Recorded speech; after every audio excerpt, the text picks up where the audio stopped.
Programang ito ay rated SPG, striktong patnubay at gabay ng magulang ang kailangan.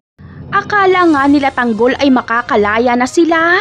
Magaling kasi ang kanilang abogado at maganda ang takbo ng hearing dahil lumalabas na nabiktima lang sila Tanggol ng sindikatong Red Phoenix.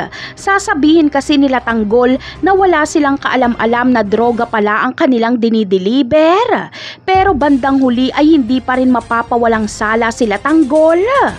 Kaya madidismaya si Tanggol at itatanong niya sa kanyang abogado kung anong nangyari. Sasabihin naman ng abogado na hindi niya alam pero gagawan niya ng paraan. Ngunit paano nga ba nangyari na sa kabila ng malaking tsansa na makalaya sila Tanggol ay hindi pa rin ito nangyari? Malamang ay gumawa ng paraan si Espinas para maharang ang paglaya nila Tanggol.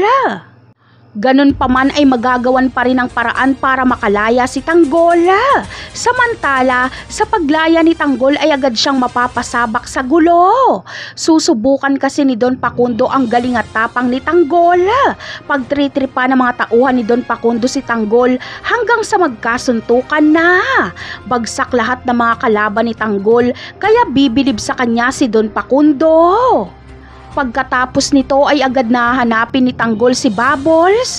Sasabihin ni Tanggol na tuloy ang plano niyang ipaghiganti si Mokang.